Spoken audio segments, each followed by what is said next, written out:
Hello there. Welcome back to episode 79 of Star Wars in a Galaxy, watching all the Star Wars we can get our hands on. I'm Jacob. I'm Eli.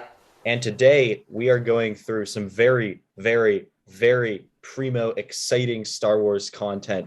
We are watching from the 50-minute to the 1 hour and 25-minute approximately mark of Star Wars Revenge of the Sith. This is a very meaty segment. There's a lot happening. And then we are following that up in our painstakingly chronological fashion with the incredible episode of the Clone Wars, Shattered. We got a lot to talk about. Yeah. Eli, you got anything to say before we hop right in? Yes, just in case, I don't know when we're actually going to post this, but just in case I don't manage to edit this before we post the trivia thing, Jacob, could you believe what happened in our trivia event? No, it was a crazy finish. I was totally not expecting that. I know! Who could believe that?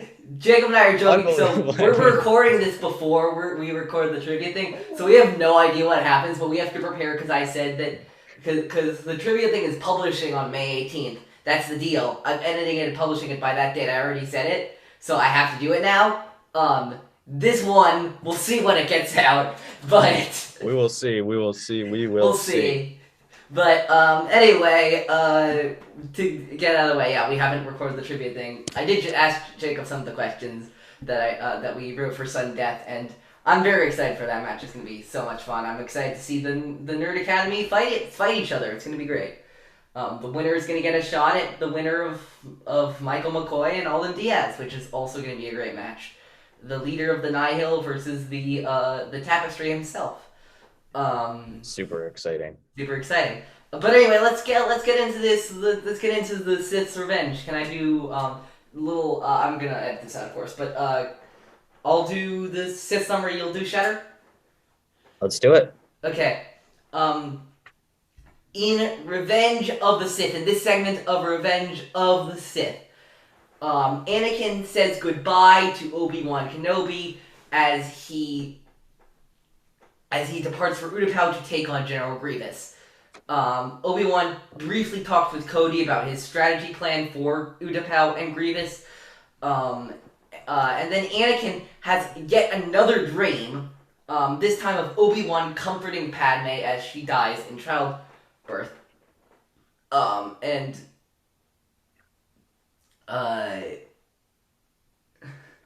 then he talks to Padme about it. He discusses with her his insecurities of the Jedi and his insecurities of where he is. Meanwhile, Obi-Wan lands on Utapau and meets with the administrator of Pau City named Tyan Maiden. Maiden reveals that the Separatists are holding them hostage on Utapau, and Obi-Wan sneaks up on Grievous and finally jumps down, engaging him in a furious lightsaber duel, and eventually disarming him of all his lightsabers and engaging him in this ridiculous wheelbike sequence. Meanwhile, Anakin confronts Palpatine, who reveals that he indeed is the Sith Lord they've been looking for all of this time. Anakin does not kill him, but he does make a promise to him to turn him over to the Jedi Council. Meanwhile, Obi-Wan finally gets into a final fight and eventually kills General Grievous. Anakin tells Mace Windu that Palpatine is a Sith Lord. Mace Windu then confronts Palpatine with Jedi Masters Kit Fisto, Sa'i and Agen Kolar. Palpatine takes out the other three Jedi Masters, and Mace Windu and Palpatine engage in a furious duel. Anakin is told to wait in the council chambers while this happens, but he ignores that, goes to the council chambers, and goes to the Senate chambers where they're fighting, to his personal office, and makes his decision. Faced with either killing Mace or killing Palpatine, he chooses to cut off Mace Windu's arm. Palpatine then sends the old and experienced Jedi Master flying out the window, and how could I not? How could I not? Tell me. I respect it. I respect And then Darth Sidious gives his new apprentice his new Sith name, and we hear the name of the frightening Darth Vader for the first time. Meanwhile, across the galaxy, Sidious gives the orders to the clones, their inhibitor chips activate, and they execute their Jedi Masters in accordance with Order 66. Meanwhile, Anakin storms the Jedi Temple and kills many Jedi as Vader, including, of course, infamously, the younglings. Which I'm sure we're going to talk about the younglings at some point, because how could we not? That's Revenge of the Sith. Let's get into it. Let's do. What happens in this part? Well, first off, I want to say I kind of had an epiphany while watching this, and I wanted to know what you think.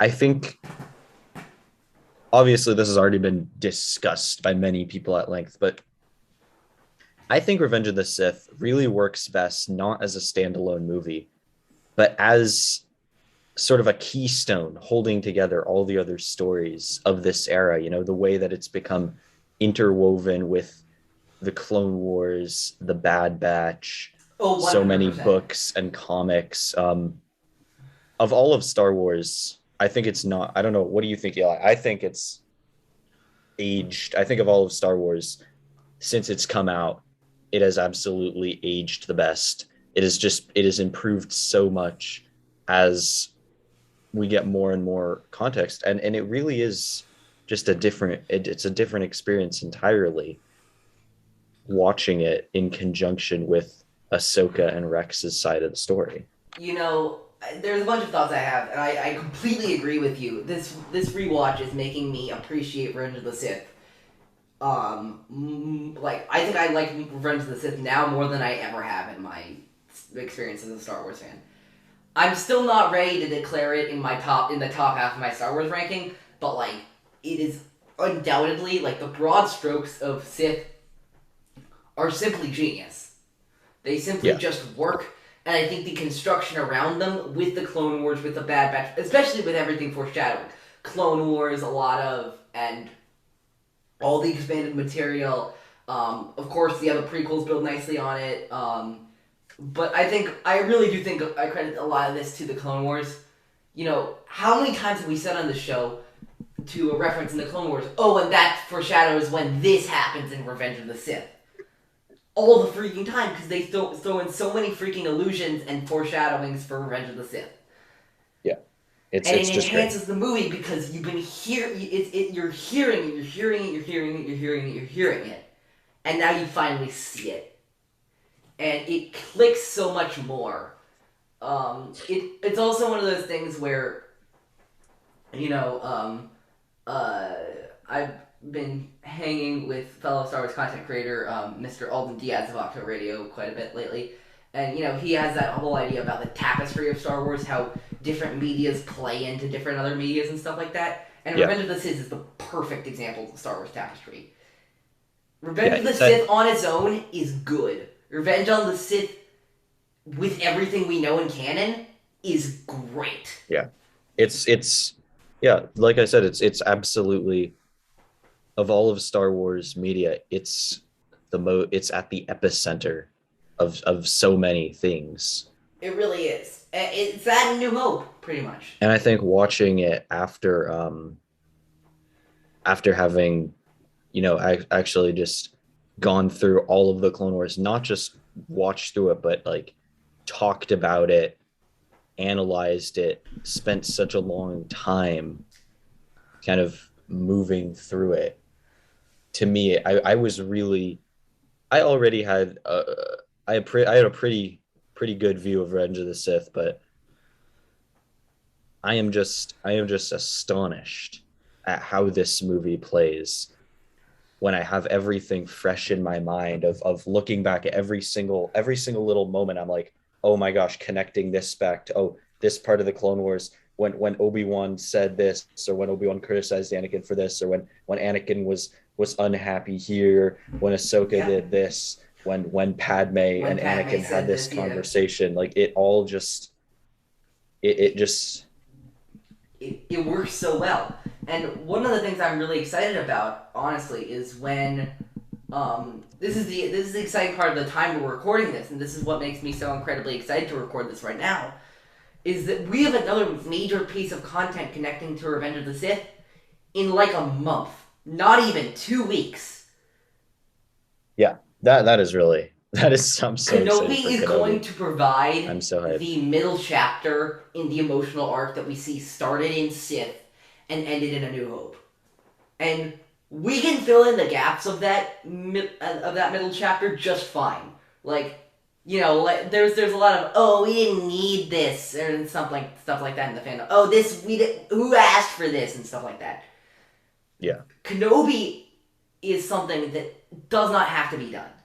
Like, to be clear, I am so incredibly grateful we're getting it. It's the Star Wars series I've looked forward to the most out of all of them. But we could fill in the gaps ourselves. But instead, the gaps are being filled in for us, which I'm very excited about because it gives these characters such more of a rich depth and a rich arc that we can really explore those details. So we have our perceptions of Obi-Wan and Vader now. And they might be different in 2 weeks. And they might be even more different in a month and a half when the whole miniseries wraps. And that's extremely exciting to me. absolutely. It's so exciting. It's I want to talk about something that we addressed in our last episode that we never really followed up on in that episode, and I can follow up on here. Which is, do you remember the conversation we had last episode about Anakin being jealous of Obi-Wan? yeah. I'm not sure I buy that idea. I think Yeah. you talked about it. I don't think. I Here's think my if main... anything, Anakin thinks Obi-Wan is jealous of him. Yeah. Here is my, should I say, evidence for that? Yeah. Yeah. It's not really evidence. It's just like my theory. So basically, my idea is that. So that dream, we gotta talk about the dream sequence from Anakin. I find it interesting that Obi-Wan is the one comforting Padme in that dream. Why was it so important for the Vision to show Anakin Obi-Wan specifically? I think definitely. I'm not sure if it's jealousy exactly. I don't know if I'll call it that, but definitely something similar where you have Anakin. I guess it's his constant kind of worry that eventually comes to fruition, where he kind of can't control this anxiety anymore. That everything is kind of working against him, and that everyone is kind of in cahoots to hold Yeah, him back.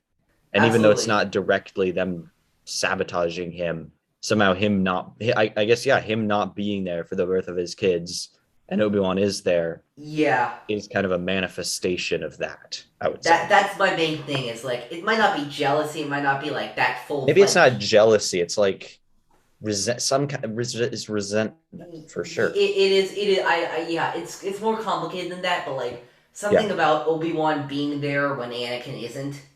Yeah. Obi-Wan being the one to comfort Padme. Obi-Wan being able to do all these things, and Yeah. combined with the dialogue later, not in this, covered in this, but like, on Mustafar of, you brought him here to kill me. Yeah. Like when you Um, combine it with that, yeah, it's clearly and his. and there's some anxiety that's playing off of that's like, and I also think about the Jedi Council um, not sending Anakin to fight Grievous, but who do they send? Obi-Wan. They send Obi-Wan. Clearly, isn't that meant to be, like at least in Anakin's perspective? Clearly, isn't that meant to be like, yeah, you're Anakin, but just better? I'm Yeah. sorry, yeah, to Obi-Wan. Um, it's really I think it's a really interesting idea that Anakin is to some degree either jealous or resentful or just has some negative connotations towards Obi-Wan specifically. Yeah. Do you got anything for Dream, or should we move on? Um, for the dream, I didn't really have anything for that, but I wanted to talk about the scene of Obi-Wan embarking on his journey, and Anakin and Obi-Wan Yep, say their goodbyes. you're strong and wise, and I'm very proud of you. Because this really pulls up the It heartstrings, hurts. obviously. It to me it's bittersweet, obviously. It's very bittersweet because Anakin's actually genuinely apologizing to Obi-Wan, which it's really rare because I guess we see a lot of him kind of being forced to apologize or implicitly apologize or kind of stand down. But here he is actually apologizing and trying to find his peace, find peace with Obi-Wan. And that just makes it all the more tragic that this is one of the last times that there's that understanding between these two.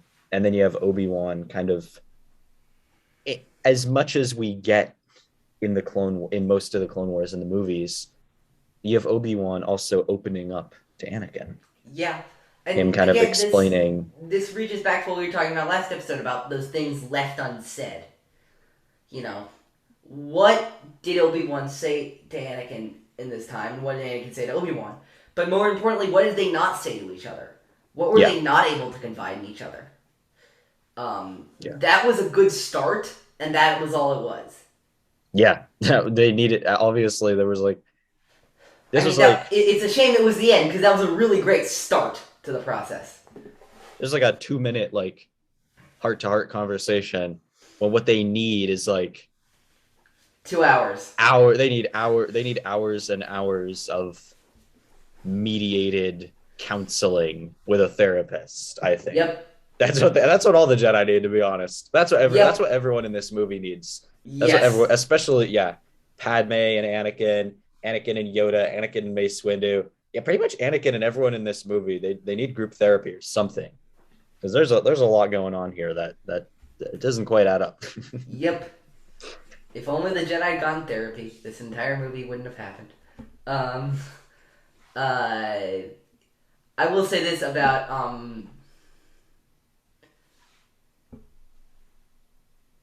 I was gonna moving on to Anakin's. There's Anakin's chat with Padme after the dream. You know what I'm talking about? The "I'm not the Jedi Yeah. I should be" talk.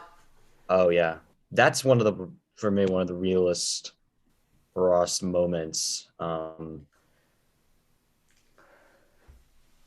that we get from Anakin also, Yeah, I will like him say this. actually trying to confront himself. Yeah, I will say this about this scene. That scene, genuinely, like I will. You've heard me criticize some acting choices by Hayden Christensen before, but Hayden Christensen nails it in that scene. The way he goes, "I want more, but I know I shouldn't," is just perfect. Yeah. You could just see it in his eyes. There's. I think we were talking about this last episode where there's like, it seemed like there was only one emotion going on in it on Anakin's face through the entirety of Attack of the Clones, but in Revenge of the Sith there were like 10 different ones going on all at the same time, and you could always read it in his face.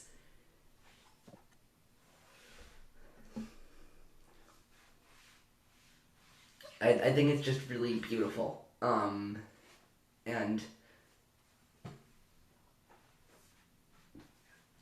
I It's really it's love that incredibly scene. beautiful. Yeah. It's incredibly beautiful. You got anything else Um before Utapau, or should we go to Utapau? no, let's get on to Utapau. Utapau. Well, we're back in Palo City. We haven't been here since like The cursed half animated episodes yeah. that we did. Now Those now were they're very full. Now interesting. they're fully rendered. You like that? Yeah.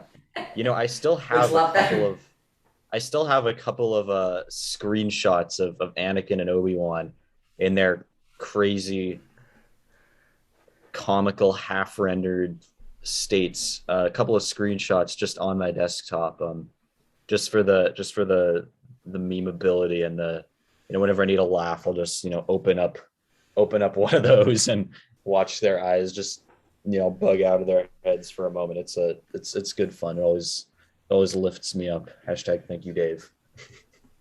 Um, so yeah, Hashtag thank you, Utapau. Dave. What do you make? What do you make of the build up? The just everything in Utapau? Yeah. I mean, first of all, I want to talk. I don't know if you've ever seen the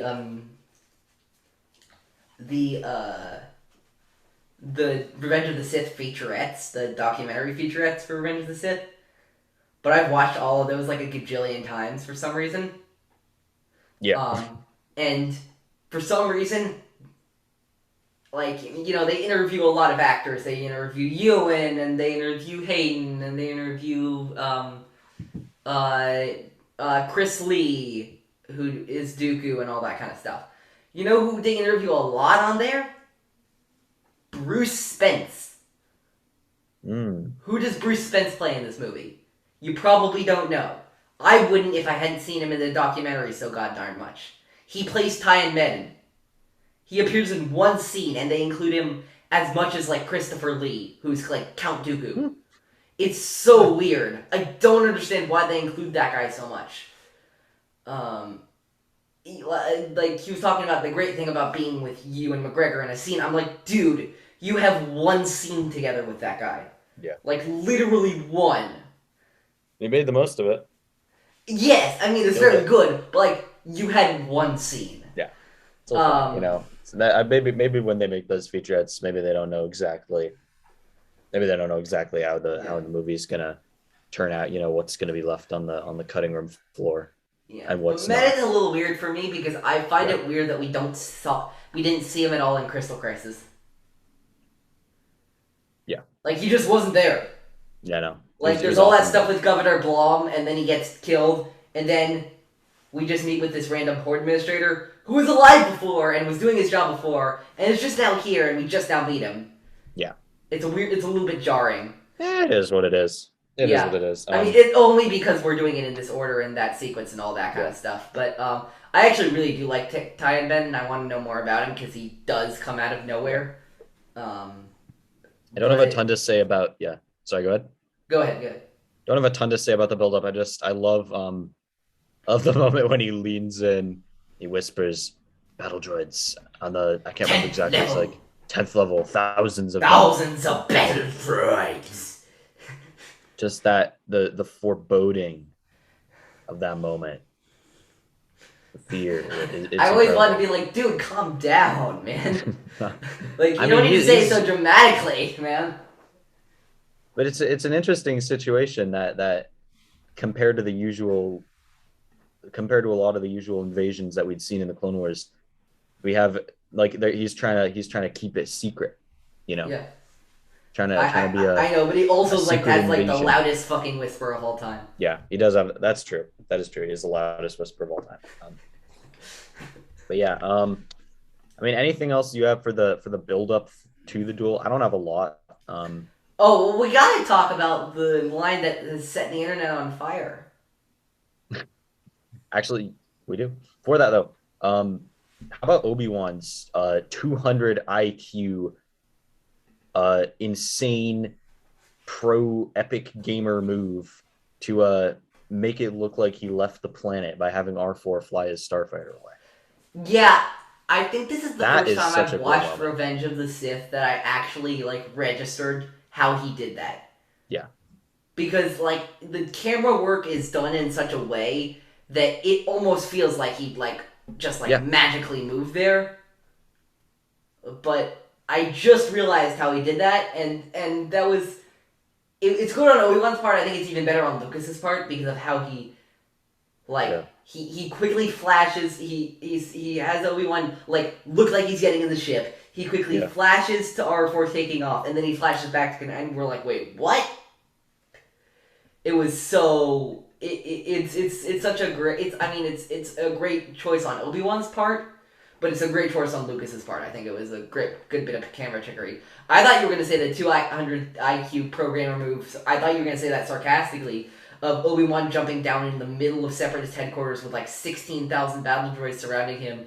Yeah, and just declaring his presence to the world. Yeah, Um, I mean, he does that is classic Obi-Wan. That is classic Jedi for you. You have one of the greatest, you have one of the coolest, smartest moves you can make. Absolutely moving in silence. Uh, Obi-Wan, man on a mission. He is Bravo 6. Apparently, I can't stop using memes today. He is Bravo 6 going dark. He's a man on the mission. He's a man on a mission. He's there to get Grievous. And then he jumps down into a room full of battle droids, right in the middle, where they all have their lasers pointed at him.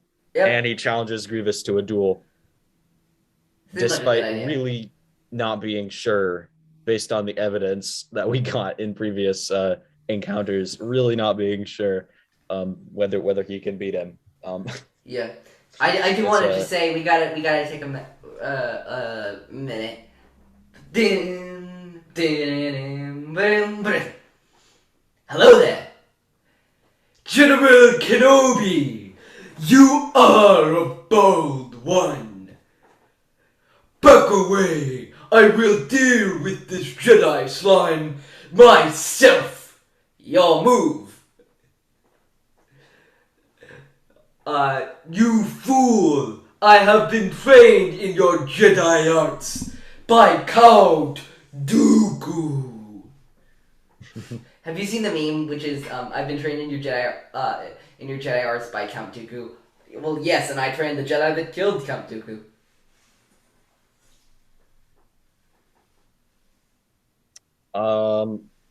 I think that's actually from the novelization. I don't think that's even a meme. I think that's just from the novelization, actually.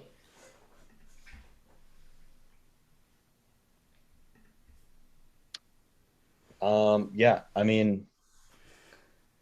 if we look at that line in particular, why would he say that? Obviously, it makes sense at the time in 2005. It's a it's a little bit of a plot hole. It's another one of those things where, this is really nitpicky because.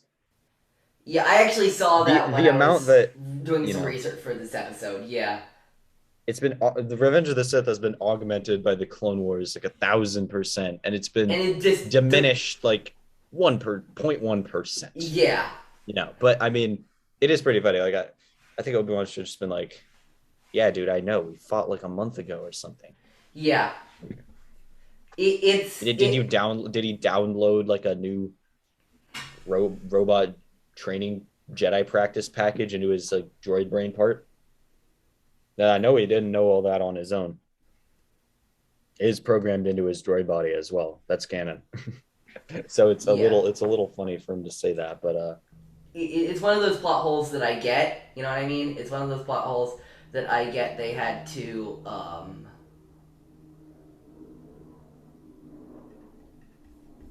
anyway. It's one of those things where, like, I get it, but at the same time, like, really? Yeah. Yeah, it is one of those small nitpicks that, you just kind of got to deal with. He announced it. You had to announce it one last. He had to announce it one last time. He knew it was going to be their final duel. He just knew. Grievous was blessed with foresight, and he just knew. Maybe he was trying to maybe he was trying to just like, I don't know, some kind of trying to talk some trash, Yeah. Make Obi-Wan feel uncomfortable, as we call it in the universe. Yeah, Dunmock. So who knows? Put on some kayfabe and stuff. Yeah, the funny moment. But onto the duel. Onto the duel. By the way, I wanted to talk about this because, like, what my favorite thing about General Grievous, and I genuinely love General Grievous as a character, is how ridiculously stupid he is. Yeah. Like, none of what he does in this fight makes any sense, and it all works anyway. Yeah. Like, spinning those lightsabers around and creating that wheeling path of destruction and skid marks on the ground, there's no reason for him to do that. I mean, it's cool. It's intimidating. It's really awesome, but, like, there's no reason for him to do that. And it's so funny. I love it so much. Yeah, and the actual shot in the movie of him spinning his lightsabers is cutting back and forth from him spinning and Obi-Wan kind of ducking and going, "Whoa, what's happening?" Yeah. Like that moment, it lasts just long enough to get slightly awkward Yeah. to the point where you're like, "Are they gonna fight? Are they Yeah. gonna do it?" And Um, then Obi-Wan disarms Grievous like ridiculously fast, and most of the fight is not actually a lightsaber duel; it's the wheel bike chase. yeah, Which that's most of it. Because again, I will acknowledge that I will say this. You all might remember when we had our second tier list episode with Jacob and the great Mr. Connor Chikiti that I put this duel pretty low, and I think we all put this duel pretty low. I think as a duel, it's not very good. I think as a sequence, this sequence yeah, rocks. because as a duel, you get basically Obi-Wan. He A cuts off minute of dueling. yeah, he cuts off a couple of. This is peak. This is peak soft Grievous because he goes in, he just gets a couple of his arms, just a couple of his robot hands removed, and then he's like, okay, well, time to go motorcycle out. Yeah. See you later. And of Time course, to go to my Obi-Wan. wheel bike. Yeah, Which, by the way, I just like, realized something about the wheel bike. This is its only canon appearance, isn't it? it is its only canon appearance. Like, y'all had 7 seasons of the Clone Wars, and you never once featured that weird thing that Grievous uses once in Revenge of the Sith. Yeah, I would love to see that make an appearance. To be honest, Me too. Like, it's so weird to me that this is the only. Let me make sure about this. Yeah. Its only appearances are in Revenge of the Sith, the first issue of Star Wars 2015, Skywalker Strikes, and Join the Resistance: Escape from Vodran by Ben Acker and Ben Blacker, which I don't know how it was. Anyway, whatever. Yeah. So basically, we don't get any more of that wheel bike, which is a shame because it's ridiculous. It's so fun. Yeah, it's pretty sick. It's just goofy enough. It's perfect for Grievous. Yeah. All of it. It is just goofy enough, and that's what I love about this movie. Is like, as soon as you're like, oh my god, this is such a dark tragedy, they pull out the wheel bike. Like, it has time for all these dark and thoughtful and profound themes, but also it pulls out the wheel bike for a little bit. But also it has, like, Palpatine and Mace Windu making ridiculous faces during that duel. Like, just patently ridiculous. Like, none of the moves that Palpatine makes as a lightsaber duelist make any sense in this movie, and it's hilarious. Yeah, like, absolutely. the of course, the infamous, like, what do we call it? The drill surge through the air, like the jackhammer through the air. You know what I'm talking about? The very beginning. Yeah. And it's just, Yeah, he does like, the crazy, that makes like, objectively no sense, but it's hilarious. like leaps 20 feet forward, just like a 1060 horizontal quadruple spin with his saber held above his head like a narwhal horn. Yeah, It's ridiculous. It should not work, but it does. I mean, it follows the rule of cool. Let's be honest. Like, we're not worried about, oh, this is modeled off of the traditional, like, the kendo forms, or like that was the starting point. Yeah. That's not the ending point for Grievous and Palpatine. Yeah, that is all. I'm not saying that it needs to be that. I'm not saying that it needs to be completely accurate. In fact, I'm saying the exact opposite, actually. Yeah. I'm saying that it's not completely accurate makes it fun. Yeah, I agree with you. It's like, it's Star Wars. I like to get a little wild sometimes. That being said, I was gonna say something about the wheel bike thing, though. Oh yeah, even though I do love it, it does play into a bit of a problem I have with Sith that I mentioned before. You know, the over the top factor that I've mentioned. Yeah. The, like, okay, so Obi-Wan's gonna do a Grievous on Utapau. Okay, that's fine. He's gonna disarm him very quickly, and then they're gonna do a wheel bike chase. Okay, is that necessary?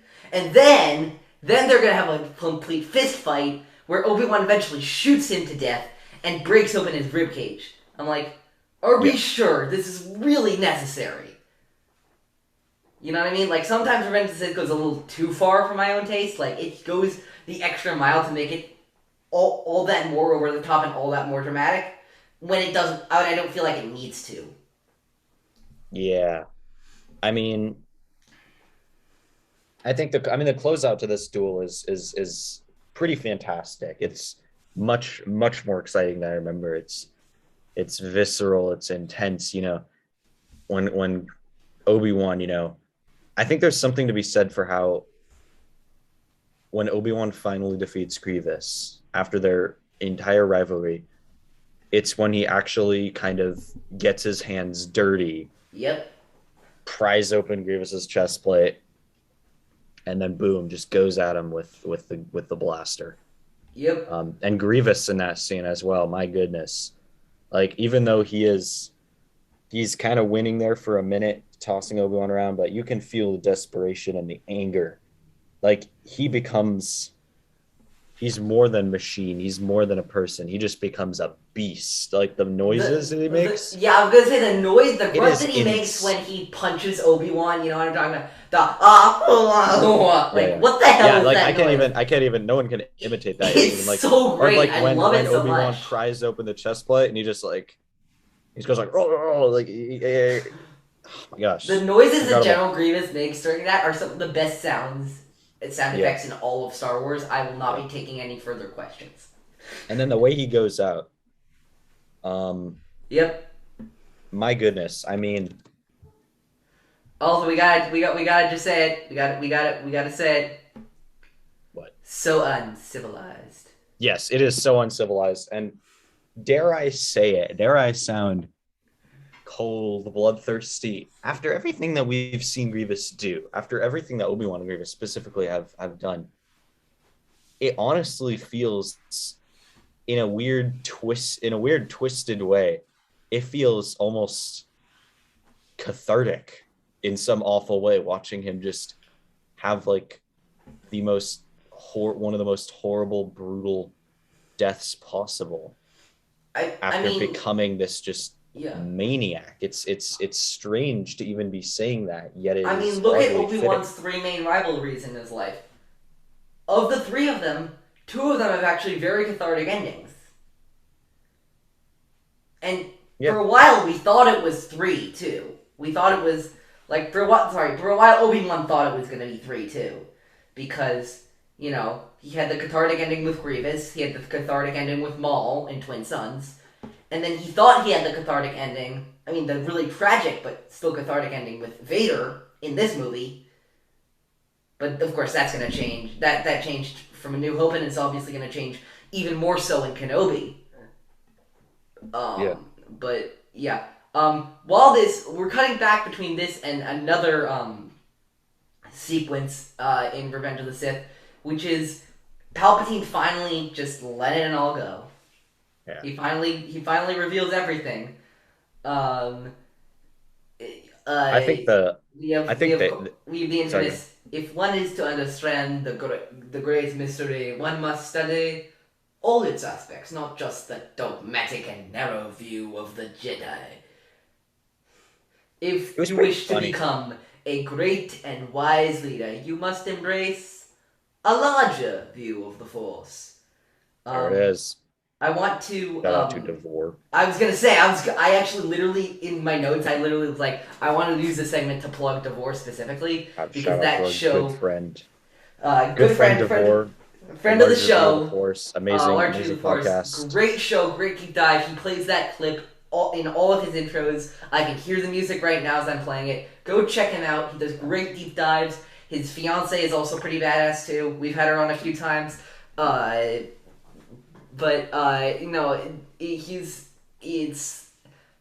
show is good, and we had to do that reference because his show is referenced in this scene. Of course. Big ups to Devore and McDowell. They do great work. 100%. Go check all their stuff out. Absolutely. Meg is starting a new show. I'm a big fan of both of theirs. Really? Meg's starting a new show, yeah. I didn't know. Good for her.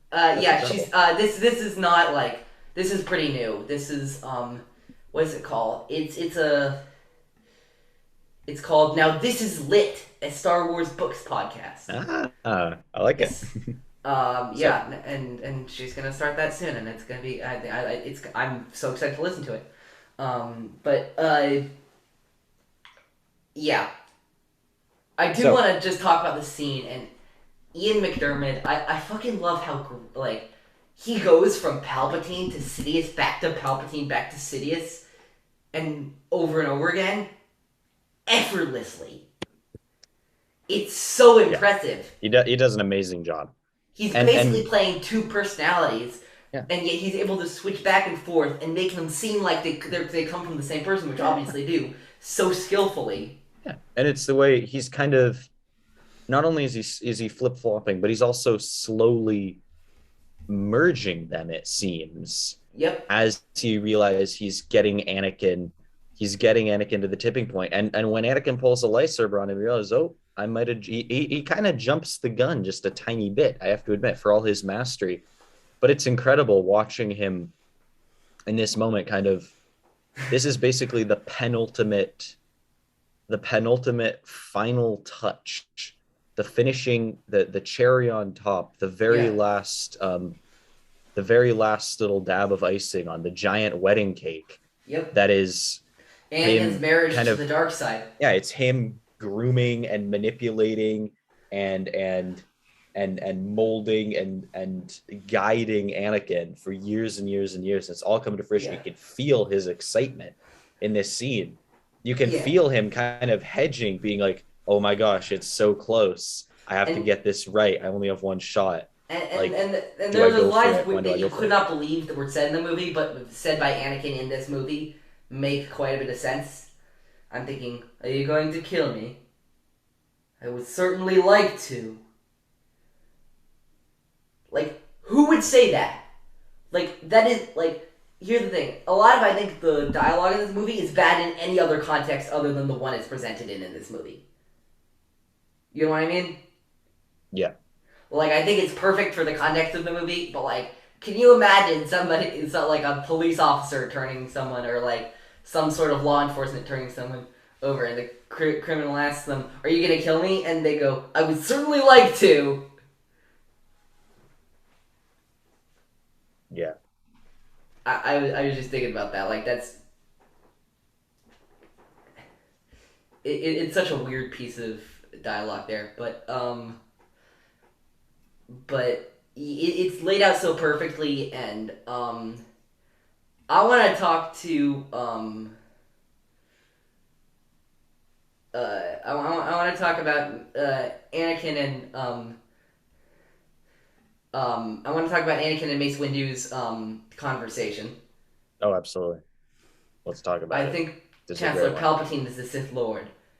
A Sith Lord?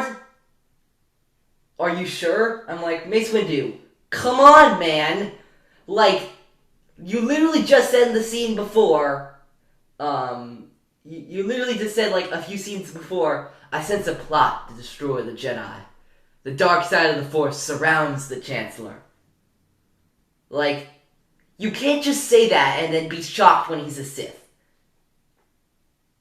It's like, it literally takes him being slapped in the face with it, and then he still doesn't believe it for a second. Also, the fact that he openly admits to Anakin that he does not trust him, and he will only trust him if his suspicion that the Chancellor is the Sith Lord is correct, which, by the way, it is, and he wonders why Anakin cuts off his arm. I love the scene of Anakin waiting in the council chamber so much. Yeah. I'm getting, oh my gosh, I'm getting goosebumps just thinking about it. It's the way Anakin and Padme, they both look up at each other's buildings as the sun sets across the skyline. Anakin just absolutely wretched, in so much pain. Padme going through it too. And oh God, the music in this scene. It is so heartbreaking. And it's kind of, I think it's just Anakin realizing, like, really kind of coming to terms, both Anakin and Padme really come to terms with the fact that Anakin is lost. Yeah. You know, not maybe not necessarily in the sense yet that he's completely lost to the dark side, but he doesn't know But where to turn. he's going down that path. He's going Um, down that path. He it's one of knows those that things it's where yeah, I feel like this is my opinion at least. Give George Lucas a scene of dialogue to write, and it will turn out very good. Give George Lucas a scene with no dialogue to write, and it will turn out extraordinary. yeah. I think this is an amazing moment because obviously no words spoken, Yeah, and he yet excels at these. I think in this moment, Anakin kind of realizes that his life, his destiny, the war, like his marriage with Padme. I think this is the moment. Everything in his life, you know, his path as a Jedi, his relationship with Padme, um, his relationship with Obi-Wan, everything, the Chancellor. I think this is when he realizes or kind of accepts that nothing is going to be the way he wishes it would be, Yeah, and absolutely. that things are going to change for the worse, and it's feeling inevitable at this point. I think Mm-hmm. that's what this feeling is, and it is just absolutely gut wrenching. I can't say enough good things about this little scene right here. I really can't. Yeah, no, it's incredible. Let's talk about the duel. Let's talk about the duel between Yeah, Palpatine and the Jedi. it is. The memes aplenty. Let me tell you. Oh, Um, they're heavy on the ground here, in thick the on the ground. name of the Galactic Senate of the Republic, you're under arrest, Chancellor. Um, are you threatening me, Master Jedi? The Senate will decide your fate. I am the Senate. Not yet. It's treason, then. They ignite the lightsaber, twirl through the air, and Kolar's down, and then Tin's down, and then Fisto's down like 10 seconds later. Um, It's a it, little bit disappointing. it is, but I understand why it was necessary. Yeah, it is necessary. It is also disappointing to see these Jedi Masters, Go out like total punks. yeah, go out the way that they do. But I understand why. I think Kit Fisto, Yeah. Yeah, Kit Fisto's the one that makes me hurt so much because he was. Because I like to think that he's like. And I think this was true in Legends that like he was still smiling yeah, um, as he died, which is just so heartbreaking. yeah, it is. Yeah, I mean, for someone who I think he was just kind of everyone was like, oh, he's so cool in Attack of the Clones. And then he eventually, you know, got a little bit of didn't get enough, I think, but you know, he got some airtime in attack in the Clone Wars, became a fan favorite in the Clone Wars. It is a sad way for him to go, just slapped out like it's nothing by one of the greatest Force users, greatest, most powerful Force users of all time. Yeah. Um, but yeah, there you go. Yeah, and then we have the crossroads that we reach in this decision. We have what George Lucas refers to as the Anakin says yes, Luke says no um, juxtaposition. Mace Windu's standing over Palpatine with that lightsaber, and he tells Anakin that he must choose. Yeah, Um, and and Mace Windu repeats Palpatine's line from earlier in the film, even though he doesn't realize it. He's too dangerous to be left alive. yeah. And Anakin That's such a comes to great that touch. realization, or at least in his minds, the realization that the Jedi and Sith aren't that different after all. And he chooses Palpatine, and he chooses the Sith, and Mace gets thrown out the window. He Um, does. He yeah, does. and RIP to a real one. it's like it's one of those things where like the some of the dialogue is executed pretty softly. I don't really like the he's the traitor. No, he is the traitor, Anakin. I'm like, Yeah. really? Do we have to? But like the themes are all there, the symbolism's all there, the imagery is all there. It it is the ideas are all there. Yeah. Um uh and uh we have unlimited power, Palpatine's true face being revealed, Anakin asking, "What have I done?" It's this just like, you know, Yeah. and then we hear the name for the first time. Henceforth, you should be known as Darth Vader. This whole sequence is just freaking incredible. I gotta say, the wrapping up of all these things, the wrapping up of the arcs in Sith, hearing Vader for the first time, getting to talk about Vader as a character, and like hearing the Imperial March as like a real tangible thing. It's glorious, frankly. It's tragic, but it's glorious to see it and to hear it. Yeah, it really is. Yeah. This sequence, the duel is the duel, but I The mean, duel is after fine. The duel is nothing special, honestly. it's pretty cool, but it's that prequel thing where if you like it, you like it. If you don't, you don't. Either it's great or it's over choreographed. I'm kind of on the fence with this one. I think it's fine. I don't think it's Yeah. great. I don't I think don't it's have terrible. yeah. I'm a fan. I'm not a huge fan. I mean, the exchange once Anakin gets there, yeah, like just the desperation that Palpatine is able to pull from Anakin, obviously, and just the fact that Anakin even goes so far as to decapitate Mace Windu rather than block his blade, that just shows Yeah. where Palpatine has gotten with him. And then immediately after, what have I done? He knows. Like, I think in the book of, this is not canon anymore, but in the book of Sith, there's a whole section by Palpatine about how to turn someone to the dark side.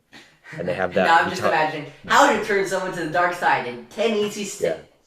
Yeah, he kind of has this, he kind of talks about how he has this thing where they have to protect what they love, or they have to save what they love. And he basically says that I can't remember the exact quote, but Wait, the saving what paraphrase, someone loves. So you are saying you like The Last Jedi. Yeah. I mean, I guess Sorry, Anakin was trying to save what he loved. Yep. Hashtag Rose was right. Hashtag Rose Tico, man. He says something along the lines of in like the person that you're trying to turn to the dark side, the subject, it's like once you push them hard enough in their desperation, they will commit an unforgivable act. Yep. They will do that one thing that pushes them over the edge. And then they'll do it again.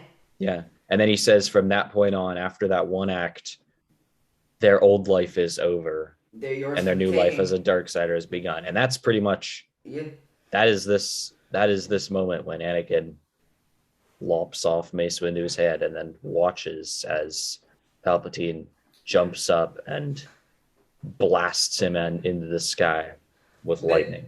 And a lot of these lines following Anakin's anointing as Darth Vader are scary in the film, but horrifying with the expanded materials. We're looking at every single Jedi, including your friend Obi-Wan Kenobi, is now an enemy of the Republic. Do what must be done, Lord Vader. Do not hesitate. Show no mercy.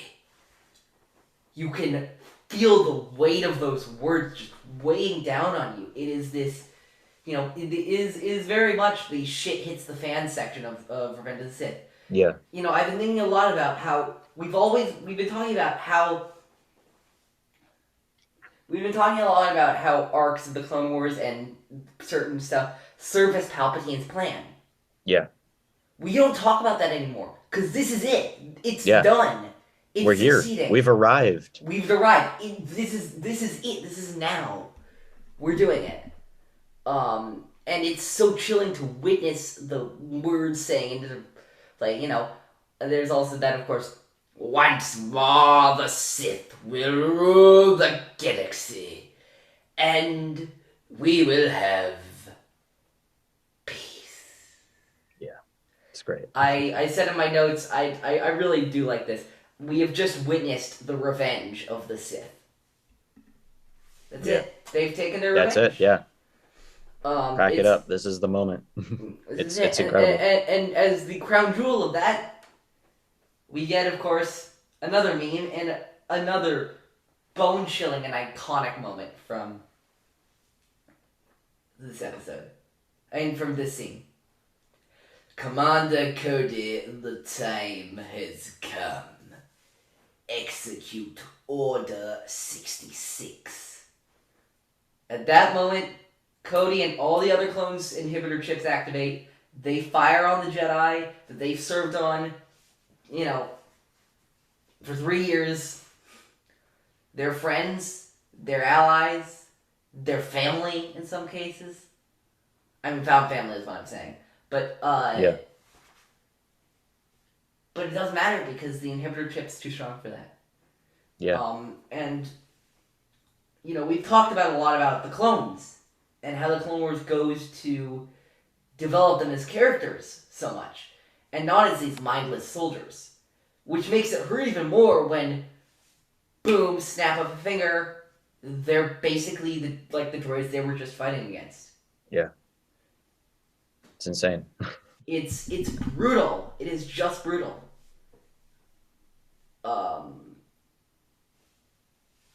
Yeah, I mean, yeah, and it hits so much harder knowing everything that is concurrently happening in Shatter, knowing everything that takes place in the Clone Wars, knowing in some of these instances just how close and really humanized these clones became to their Jedi when they were supposed to be these uniform knights of shining armor. You remember how close Aayla Secura and Bly were? You remember that?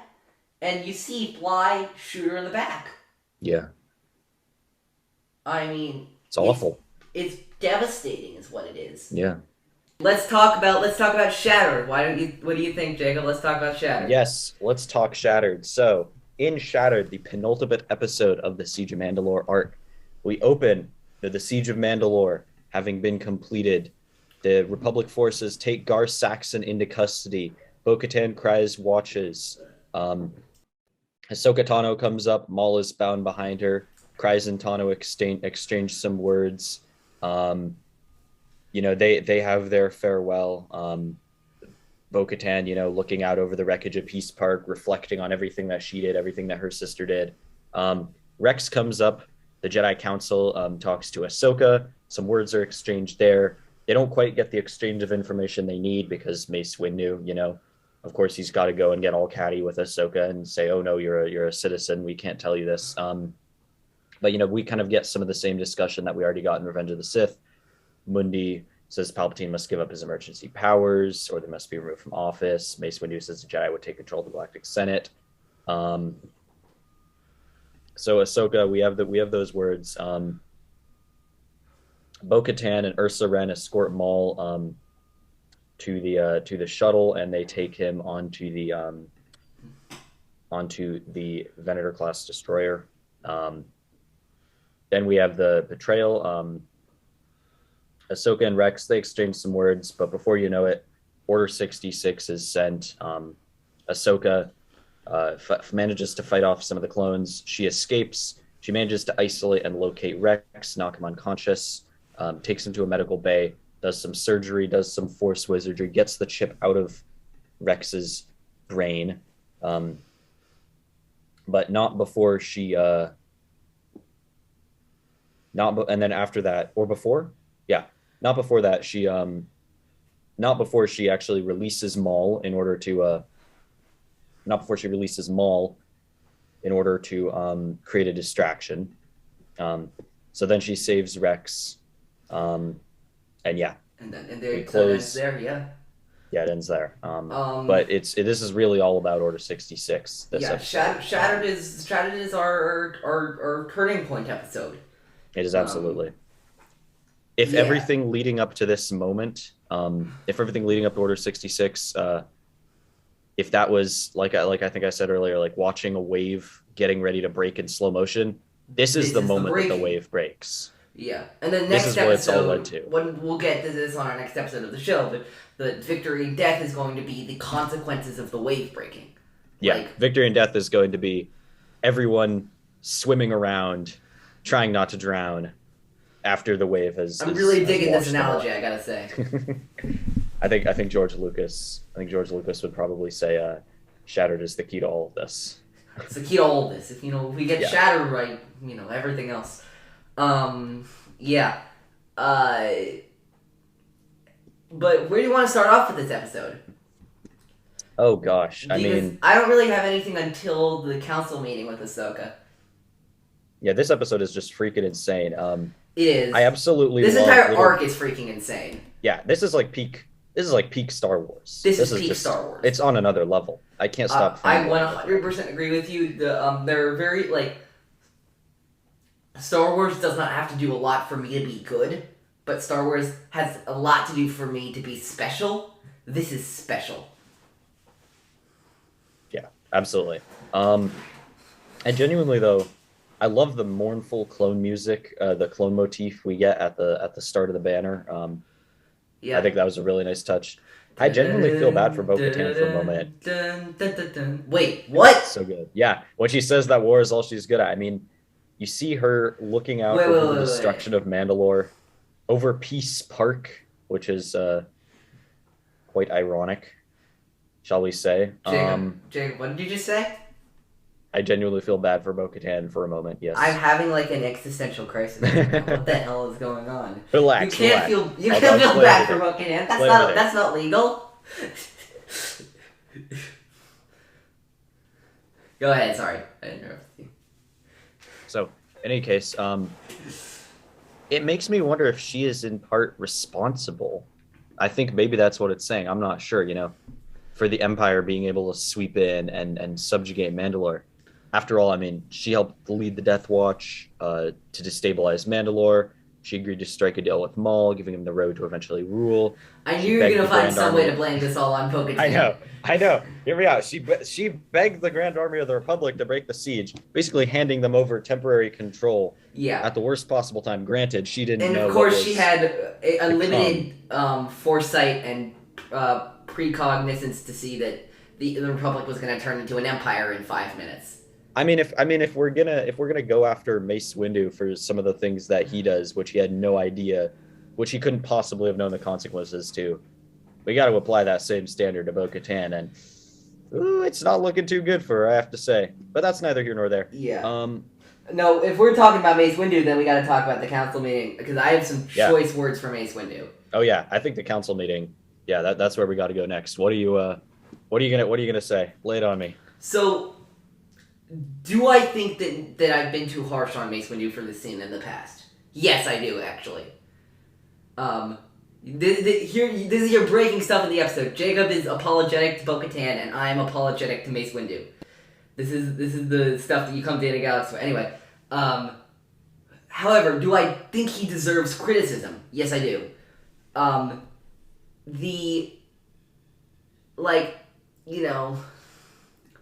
I understand from Mace's perspective that it's not for Ahsoka to really pick and choose where she's involved in Republic operations if she's no longer a part of the Republic. I get that. That is the part where I agree with Mace Windu. My only thing is, where in that idea is he the one to be able to dictate that? Who gave him the authority to say, you can't do this, you can't do that? He is one of the highest Jedi in the Order. Yes, I understand that. But Yoda still outranks him. And Yoda seems to have some genuine remorse about where Ahsoka went. And frankly, even if Yoda was in his position, I don't think Yoda would have that authority. I think there's only one person who would have the authority to do with Republic military matters like that, and that would be the Supreme Chancellor. or Yeah. deputies that he had appointed. The Jedi don't operate in the Republic military structure, really. So to operate, so like to it's kind of nebulous if they do or if they don't. You know what I mean? But for Yeah. them to dictate whether or not people can or cannot be involved in the military is not a very it's a really slippery slope because they're not a military organization. I mean, it gets into It what is are what the it is. Jedi and how the Jedi have lost their way and blah blah blah. But like those are my thoughts on that. Yeah. And like but like again, also like on Ahsoka's, also on Ahsoka's side, she's not a citizen. She's a former Jedi. She is a practiced fighter. She has led the Republic to victory in many battles. She had just captured Maul, which is something that Republic agents had failed to do for the last year and a half, basically. Like, show her some goddamn respect. Yeah. Give her damn respect. Let's be honest here. Yeah. This was I'm a bigger Mace Windu fan than most. I definitely am a lot softer on him, but this was definitely not the moment for him to Yeah. it's definitely not the moment for him to get on his high horse. Yeah, Mace Windu led a siege on Ryloth to capture Wat Tambor, who can't even fight. Cool, fine, okay. He did the thing with Bardada in season 6. Cool. You defeated Mother Talzin, and you really didn't either anyway, because she was later defeated by Grievous. Ahsoka Yeah. fully defeated Maul, so shut the fuck up. Fair point. Fair point. So with that in mind, Anakin's call or Ahsoka's call. This is just heartbreaking to me because With especially Obi-Wan? yeah, we in this entire council thing, Oh, no, Obi-Wan was last episode, never mind. yeah, knowing that if the Jedi hadn't decided to send Anakin to Palpatine, wait, let me try and figure out what my notes are saying.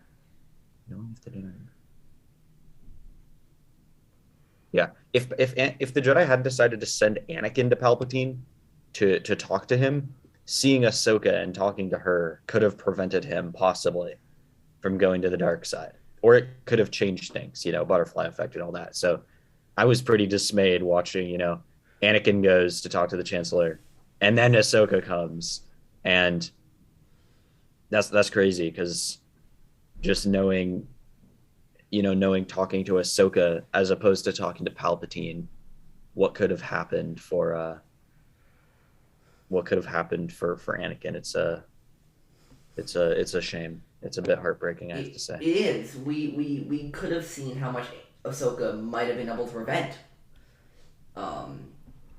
We'll never really know. It's the tragedy of it all. I mean, I know I've been talking about the tragedy, but really it is. And of course, we got to talk about Ahsoka not telling the council about her about what Maul revealed to her. Yeah. Like there's literally, I think Ahsoka, I think Yoda says to her, Ahsoka, more to say have you, or something like that. And she goes, no, Master, even though it's clearly on her mind about what Maul told her, and even Rex comments on her. And there is there is a part of me that does feel like Ahsoka, like, she's been under so much stress in the last few days. Maul, like, isn't exactly a trustworthy source. So, like, she might be she might be playing right into his hands for all she knows. Or it could just be straight wrong. Frankly. So Yeah. So I will defend Ahsoka's decision not to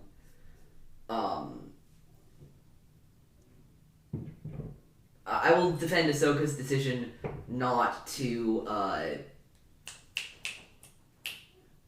tell the council about that. Yeah. Yeah. It would have turned out better had she, but it's understandable given everything that's happened. Yeah. But yeah, I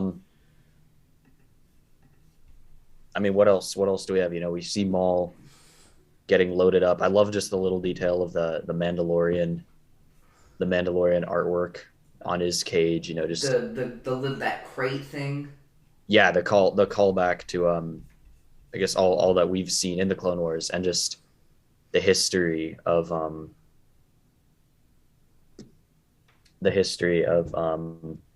Mandalore. They've got experience. They've got experience with Yeah, Force users. they Let's totally do just have say. experience with Force users. Let's see.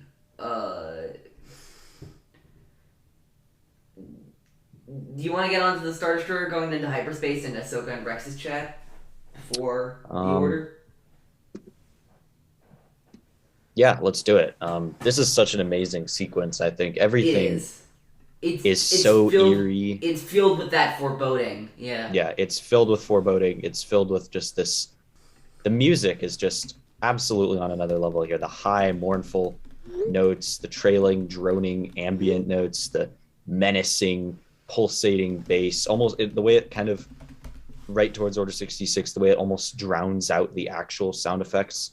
It so perfectly captures the fragility and the ephemeralness of these final moments between Rex, between Ahsoka, the last time that we're going to see Ahsoka just get to be in a somewhat normal situation. It's incredible. Yeah, absolutely. I agree that there's that, and the conversation that they have is really interesting. I think too. Absolutely. And it's gonna touch on a theme that I'm excited to get into with you more as we go into the double. I guess you could call the double-digit seasons of In the Galaxy, 11, 12, everything post 66. Is we've been in this war for so long. We've been in the Clone War for so long. But it ended. That's what happened. It ended. Yeah. And all of our characters now, their entire lives, are going to be completely upended. Some of them, like the clones are the perfect example of this, of course. They were literally manufactured to fight. But the Empire, the Republic, also the Empire, has made it clear, very clear, and this is a lot of the focus of the Bad Batch, that they don't need them anymore. Yeah. So you have this army that you specifically created to be an army, but you don't need them to fight. So what exactly are they doing? Yeah. And Ahsoka is a wartime Padawan. Her only purpose was to fight.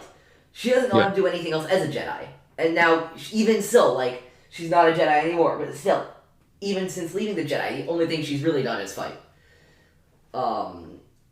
So, to build anew, to forge your own path, to think for yourself, and to follow your own path is going to be a major theme of these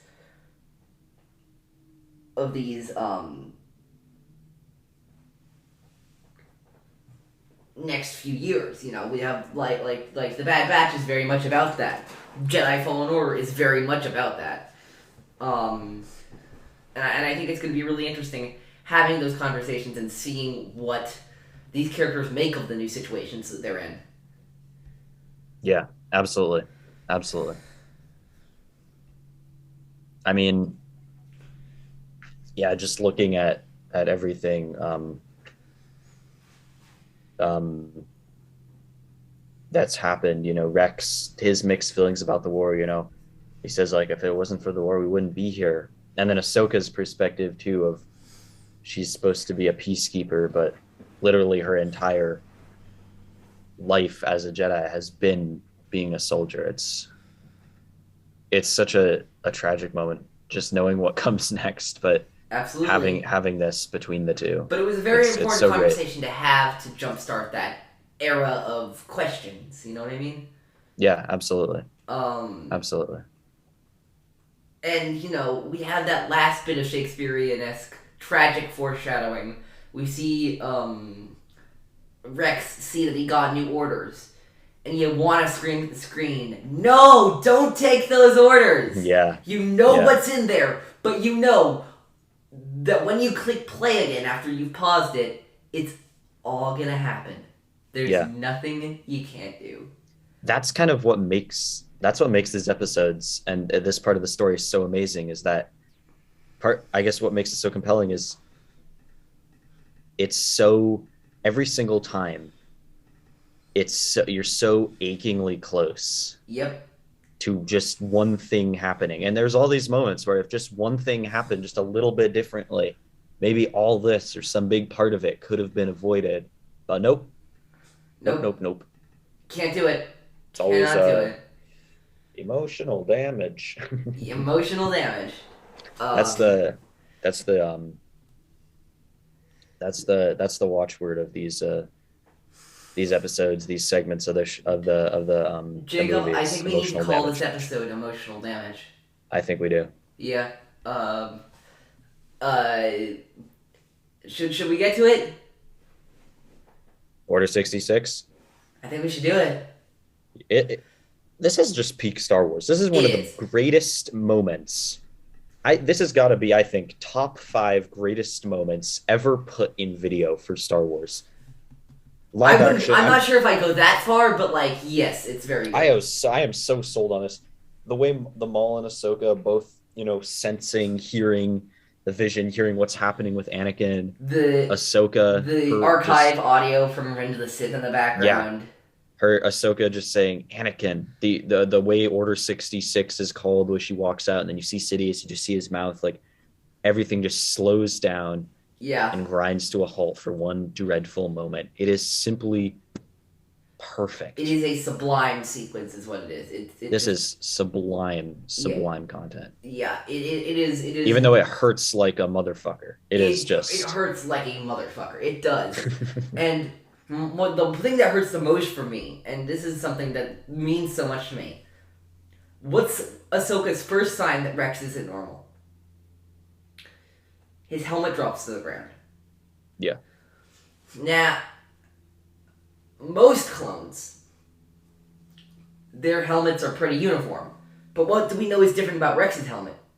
He's customized it. Yeah. It's unique. Like the unique person I see where Rex you're going was. with this. And he drops it to the ground, and suddenly he's like any other trooper, and the troopers are machines now. Yeah. The ultimate irony of Order 66 is that the clones become just like the droids that we're fighting against. He loses his individuality. And literally it goes falling to the ground. It doesn't, I wrote in my notes, it doesn't matter that he and Ahsoka are like siblings. It doesn't matter that they love each other. It doesn't matter that they would do anything to save the other's life. All that matters is he's a clone, she's a Jedi, and those two roles have now been decided that cannot exist at the same time. Yeah. And yet the Jedi have it's very much like I'm not gonna say the Jedi got what was coming to them, but some of them did. But it's like these lives. Ahsoka is not part of this. It's the innocent getting caught in the crossfire. It's innocent lives. It's innocent relationships that are the consequences of leadership's mistakes. Sorry, go ahead. Yeah. And yet, Rex was somewhat resistant to the chip. He tried to fight it. He got out one last message, told her find 5s before the chip takes over completely. That got me thinking, what caused that? I think maybe, I assume 5s gave him some kind of tip or information, or just that the whole 5s incident, Rex being privy to that. Whatever it was, he knew something wasn't right, and that was enough for him to have a moment of resistance. I think it's due to Rex's extremely strong will as well. Yeah, he's strong-willed, but I mean, there's precedent for this. Like, have you read the Kanan comic, Eli? No, but I know generally what happens in it. Yeah, well, in there's a clone he's able to kind of. I mean, we it's don't a little bit different. Need to look to the comics, frankly. Yeah. We can look to the Bad Batch. Yeah, I mean, he's able to resist Order 66 after he's convinced. After the Kanan convinces him that it was done against his will. Yeah. In the Bad Batch. Bad Batch as well. Absolutely. Resists for a little while. And Hauser too. The Hauser is the one I'm thinking of the most. Yeah. In the Ryloth episodes of the Bad Batch. it's not unprecedented. Yeah, it's absolutely not. It's absolutely not unprecedented. But I think that makes it all the more poignant that he even Yeah, knows it's very kind difficult, of but like you know, what's going on. yeah. Yeah. Um, let's see, but yeah, that those shots of Ahsoka deflecting blaster bolts from the clones and then jumping onto the ceiling is just like it's terrifying. Oh my goodness. It really Is it is. ever? Um, and I will say, this is a note I wrote, and I love this idea. Freeing Maul was what was probably one of the smartest short term decisions Ahsoka could have made, and also probably one of the dumbest long term decisions Ahsoka could have made. Oh, 100%. But I think she had no choice. Like, I think she She knew had no that. choice again. But she knew Very that, but she smart in had the no choice. yeah, very smart in the short term. Stupid as hell in the long Yeah. term. Because she says, when he's like, hey, Carter, give me a fighting chance, she says, I'm no, not dude, I'm rooting not for rooting you. for you, which I think this is the most un-Ahsoka thing. I mean, maybe it's not, because I mean, her and Maul have some serious, even though obviously they're a little more tangential to one another. They got some history. But I don't know. I would have liked to see Ahsoka and Maul maybe not, if not team up the way Maul's like, join me, we must defeat Sidious together. I don't think that would have been. I would have liked to see it, but I think it would be the things they would have to do, the things the creators would have to do to make that work in the story would not be worth it. I would have liked to see them.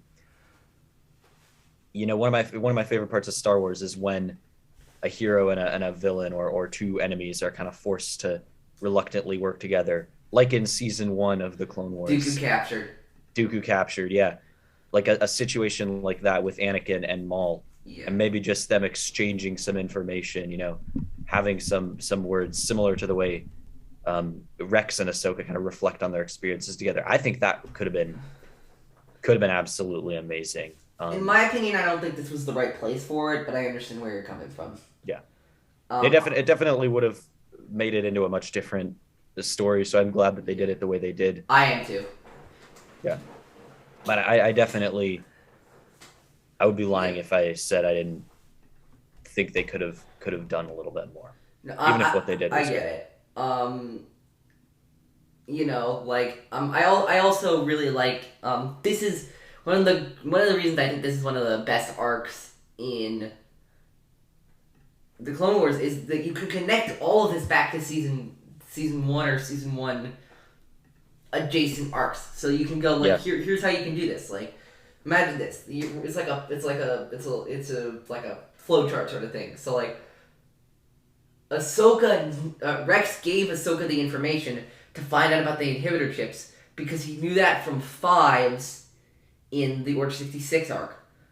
Fives' willpower and from the Order 66 arc was probably like a lot of it was gotten from Umbara in the 4th season.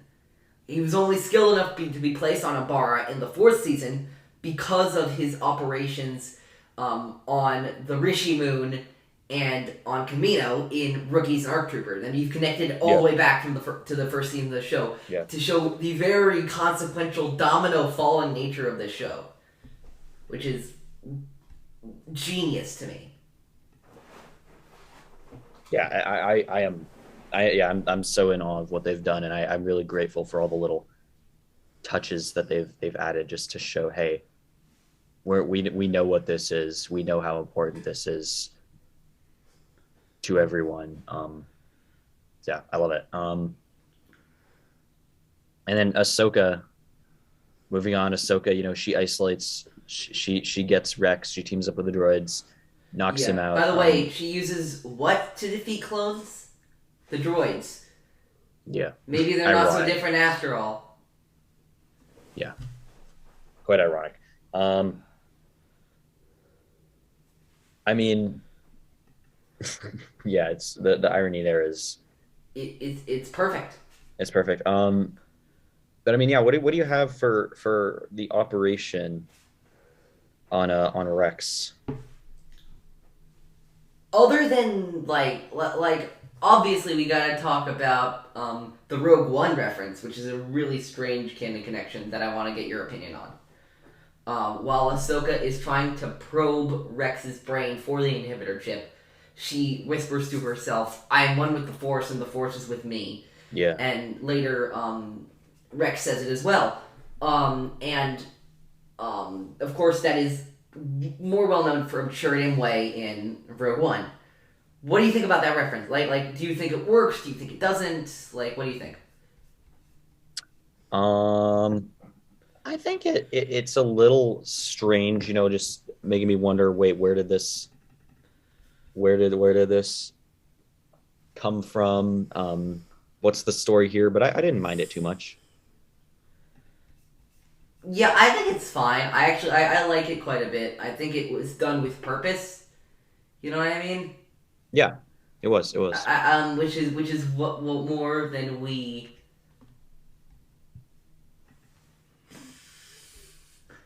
is more than we need to like justify this whole thing. I definitely agree with that. Yeah, let's see. Do you have anything else for this episode? That was pretty much it. I have two more notes for this episode, so Yeah. let me just. I just love this episode. I want to rattle on my two notes. We got to talk about Maul's hallway scene. Oh my goodness. Oh my goodness. So, yes, we do. There are 3 hallway scenes in canon right now. It's Maul in Shattered, Vader at the end of Rogue One, and Luke Skywalker at the end of The Rescue. Curious, how would you rank the 3 of them? What? Sorry, say them again. How would you rank the 3 of them? The three things. The 3 hallway scenes. Oh man. Wait. So that's Maul in Shattered, Vader in Rogue One, and Luke at the end of The Rescue. That is a good question. I think I would rank. Gosh, I mean, none of these scenes to me, I don't think I'm quite as into them as many people are. I think I would rank the Vader one first, even though I think it is a bit overrated. Like I don't think as many people on the internet seem to say that it is the best movie scene or best movie action scene of all time. But I do appreciate it. I like seeing just the sheer ferocity of Vader, just him going ham, the absolute fear he inflicts. So yeah, I would say Vader 1. I would say Maul 2. And I would say Luke 3. Luke 3, yeah. I would say, here's the thing. That's it. My thing is, Maul's 3 for me, because I don't like Maul that much, and also, I don't think it hits as hard for me in animation as it does live action. That's just a thing for me. Specifically with hallway scenes. And Luke and Vader are close, but I think I'm going to put Luke above Vader, because I remember the pure glee on my face when I saw that green lightsaber. That was... And it was also so in line with the Jedi Code, because he wasn't actually destroying living beings, he was destroying property, which is not against the Jedi Code. The droids are not living, so I love that, but I'm not a huge fan of this Maul one. I kind of understand why people like it, but I don't know.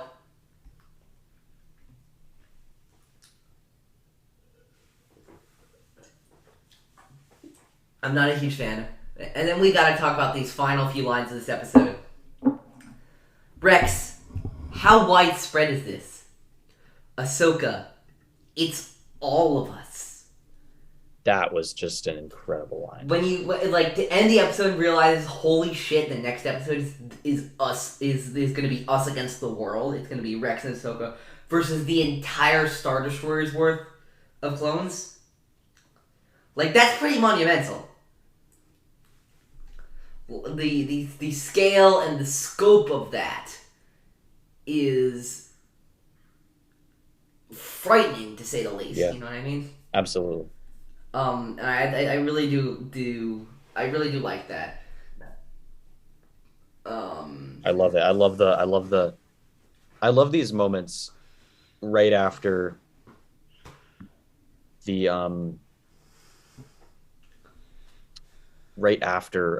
Order 66, where we're kind of, the characters are trying to, they're everyone's in shock, everyone's trying to figure out what happened, you know, trying to take the measure of this, and that's such a good example of that, as you said. It's incredible. There is very much a what now? Yeah. Which is extremely scary. I think that's going to be it, though, for Shattered, and I think that's going to be it for this episode of Star Wars in a Galaxy. Thank you so much for listening. You can follow us on you can follow us on Twitter at In a Galaxy Pod, Instagram at Star Wars in a Galaxy. Listen to us on Anchor, Spotify, Google Podcasts, Apple Podcasts, wherever you listen to your podcasts, we will be there. If we're not, email us, swinagalaxy@gmail.com. Next week, I'm putting this out on a Tuesday. Tomorrow, when you're listening to this recording, tomorrow, Wednesday, Jacob and I are releasing the first Star Wars in a Galaxy Epic Confrontation trivia match, which we recorded last night. It was so much fun. No spoilers. But I think you're really going to enjoy this trivia match. It was a classic. It was an In a Galaxy classic. And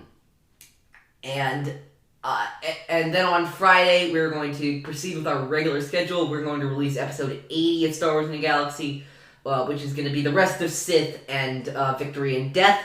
And in the meantime, may the Force be with you. Always.